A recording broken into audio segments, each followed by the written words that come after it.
Bonjour à tous et bienvenue dans cette nouvelle vidéo. Aujourd'hui c'est une vidéo sur un périphérique que je n'ai encore jamais présenté. C'est une manette. Alors pour le coup je suis pas vraiment joueur manette. La plupart du temps je suis sur clavier et souris, ça me va très bien. Il y a quand même certains types de jeux que j'aime bien faire à la manette. Notamment tout ce qui est jeux de course et les jeux de combat.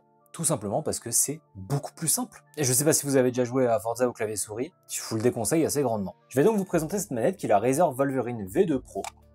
Et elle m'a été envoyée par Razer, c'est donc en collaboration avec eux. Et il y a beaucoup d'avantages. C'est une manette PS5, mais en disposition Xbox. Alors oui, c'est un peu bizarre, mais pour certains joueurs comme moi qui préfèrent justement cette disposition Xbox, c'est très chouette. Même si Sony a beaucoup amélioré l'ergonomie sur les nouvelles manettes qu'ils ont sorties pour la PS5, que j'ai assez peu utilisées, c'est-à-dire 15 secondes à peu près, ça reste quand même de très bonnes manettes aujourd'hui, qui sont bien plus ergonomiques. Mais la disposition Xbox reste aussi celle que je préfère. Parce que depuis l'époque de la PS3, j'ai eu donc la PS3 et la Xbox 360, la PS3 je l'ai eu plus tard, et je me suis vraiment beaucoup habitué. Ensuite, j'ai repris sur PC aussi. Sur PC, j'avais que des manettes Xbox. Donc pour le coup, c'est vrai que je me suis vraiment habitué, et je trouve que c'est plus logique de tenir sa manette comme ça, plutôt que de l'avoir comme ça. Niveau ergonomie, avec mes mains, avec tout ça, je trouve ça beaucoup plus simple. La différence avec cette manette qu'on a ici, c'est aussi toutes ces petites gâchettes à l'arrière et sur le dessus. C'est tout simplement des gâchettes que vous pouvez binder comme vous voulez. C'est-à-dire que non seulement vous allez donc les avoir directement sous la main comme ceci quand vous allez jouer, et ça c'est quand même très pratique, mais surtout vous allez pouvoir mettre les actions que vous voulez. Par exemple sur Apex, j'avais remarqué en essayant un petit peu avec, mais je me suis fait poutrer très vite, que lorsque j'appuyais sur cette gâchette là, il me semble, je faisais le clic juste ici, et là j'allais faire une glissade, alors que de l'autre côté j'allais sauter.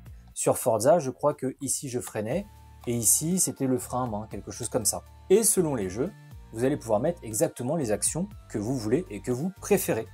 On a également, tout simplement, les petits switches juste ici, qu'on peut avoir en course longue ou en course courte. Ici, on est en course longue, alors que là, on est en course courte. Vous voyez la différence est quand même assez notable. Très pratique pour les jeux comme les FPS, où on va avoir besoin justement d'actions bien plus rapides. Et vaut mieux avoir ce genre de courses très courtes, plutôt que d'avoir des courses très longues. Vous avez également, juste ici, les deux petites cachettes au-dessus, que vous pouvez, elles aussi, binder comme vous voulez. À la différence, et vous allez peut-être l'entendre,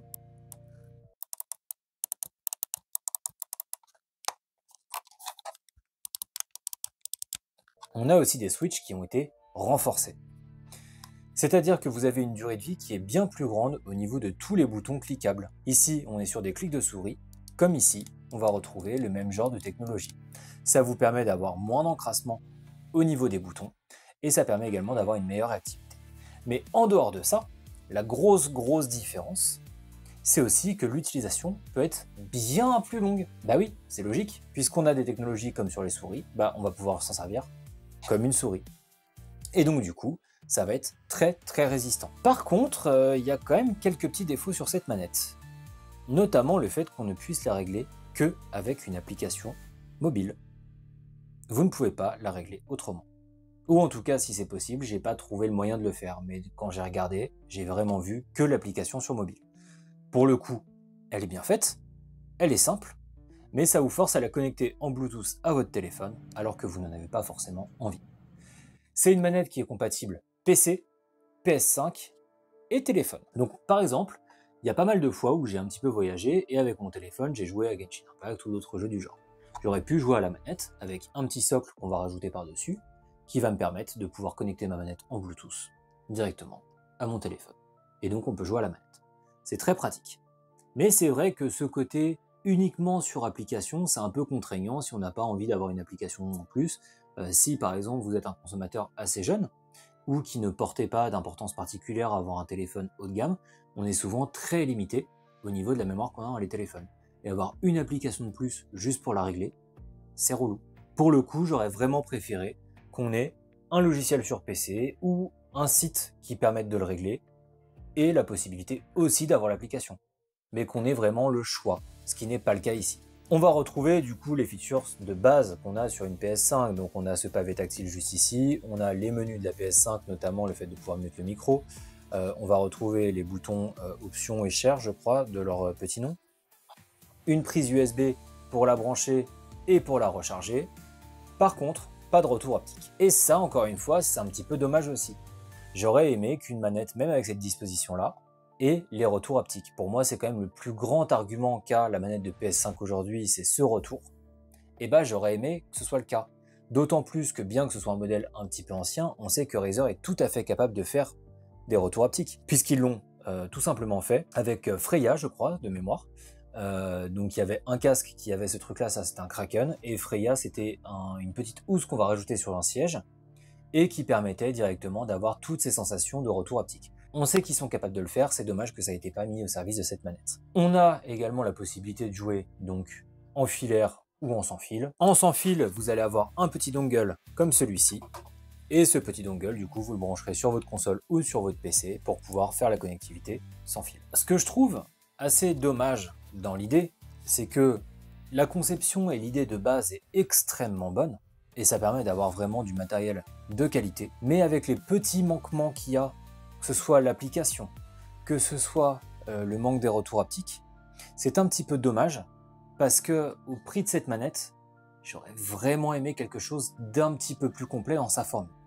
La manette en elle-même est très bien, et pour l'utilisation que j'en ai, elle est franchement très cool. Mais je suis pas du tout un joueur manette. C'est pour ça que je l'ai passé pendant quelques temps à l'animal.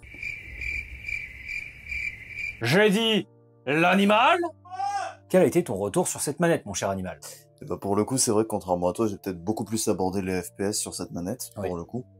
Et le retour que j'ai à faire dessus, c'est que au niveau des commandes, etc., ça nous tombe quand même bien sous la main. Et ça, c'est un gros point fort sur cette manette-là. J'ai trouvé par contre peut-être un léger point faible au niveau de la prise en main, au niveau de la taille des poignets qu'on a, qui sont pas si longues que ça, et du coup j'ai les mains qui se placent pas si naturellement dessus, mais après dès qu'on s'y fait, c'est bon.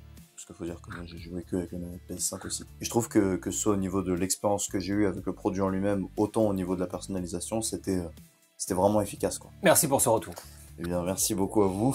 Je vous laisse bien sûr pour le point météo avec Kilo. Pour la météo du jour, il fait tarpin chaud. Le fait de pouvoir tout régler est chouette. Et comme il l'a dit, ça peut être très cool. Comme je vous l'ai dit, je me suis vraiment limité jeu de voiture, jeu de combat. J'ai essayé sur Apex, je me suis fait ouvrir en 72. J'ai dit bon, c'est pas pour moi. Du coup, après, on a rejoué ensemble, j'ai repris clavier souris, et là, bizarrement, j'étais quand même vachement bien. Avec un clavier Razer qui est fait pour tricher en plus, mais ça, chut, faut pas le dire. Et si vous savez pas de quoi je parle, je vous mets la vidéo juste là-haut. D'ailleurs, en passant, si mon travail vous plaît, n'hésitez pas à vous abonner, mettre un commentaire, un pouce bleu, etc. Ça m'aide énormément, ça me permet de faire plein de choses. Et ça permettra aussi avec le temps de pouvoir débloquer quelques petits concours éventuellement, parce que je sais que vous êtes aussi intéressés par ça, et que parfois je présente du matériel qui peut vous plaire. Et c'est tout à fait possible que je puisse faire en sorte de vous faire gagner ce matériel. Si ça vous intéresse, n'hésitez pas à vous abonner, suivre mes réseaux sociaux, les commentaires et tout ça. Plus je vais pouvoir monter, plus je vais pouvoir aussi vous régaler. C'est vrai que sur une manette, il n'y a quand même pas des millions de choses à dire. Globalement, d'une manette à l'autre, il y a beaucoup de choses qui se ressemblent. Et j'aurais pu vous parler tout simplement de certaines technos, mais sur le site de Razer, je n'ai pas d'informations précises pour vous parler de certaines choses dont j'aurais aimé vous parler. Par exemple, on a de la réactivité en millisecondes qui est annoncée sur le site de Razer. Parfait. Et ça nous dit qu'elle est supérieure à d'autres. Sauf qu'il y a juste marqué compétitif contrôleur 1 et 2. On ne sait pas de qui on parle. Donc si jamais je vous dis on est plus rapide que, bah on sait pas, c'est pas intéressant, vous pouvez pas visualiser. Si vous êtes vous-même joueur e-sport par exemple à la manette, et pour les couillons du fond, oui ça existe, et il y a de très belles compétitions à la manette aussi, on s'en fout, vous soyez clavier souris ou manette, on se respecte tous, on a tous la même passion. Ça c'est quand même le petit point de détail très important, mais je ne peux pas vous dire elle est meilleure que un tel ou un tel, je ne sais pas. Je n'ai pas de comparatif précis dans les informations qui m'ont été données par Razer. Mais on a quand même beaucoup de choses qui sont très bien. On a toute la résistance au niveau de ces boutons et de la croix ici. Au niveau des joysticks, on a des technologies anti-drift. Donc ça évite d'avoir justement ce problème qui est très commun sur les manettes de PS5, notamment la première série. Ça a été corrigé après. C'est pas encore idéal, mais c'est déjà mieux.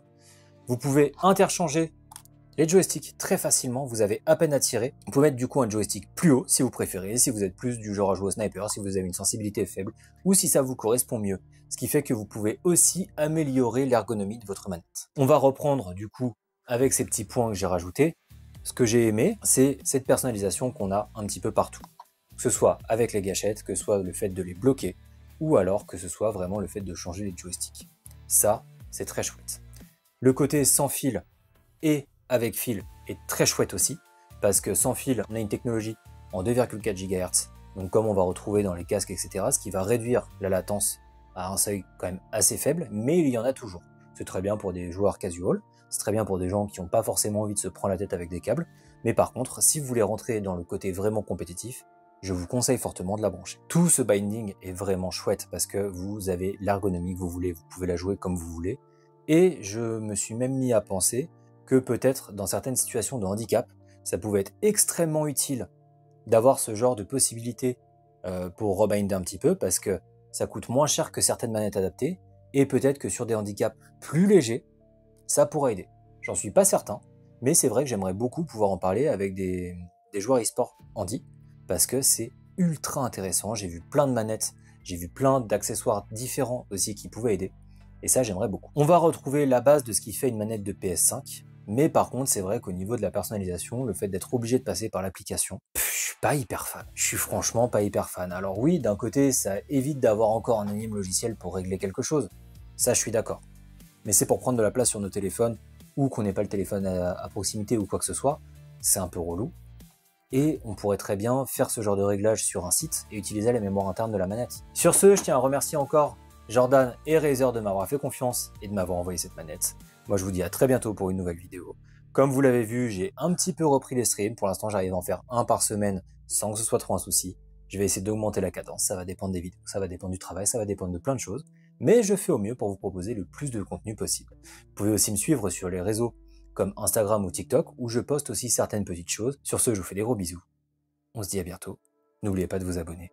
N'oubliez pas toutes les petites choses que je vous demande à chaque fois, c'est très important. Des bisous et au revoir.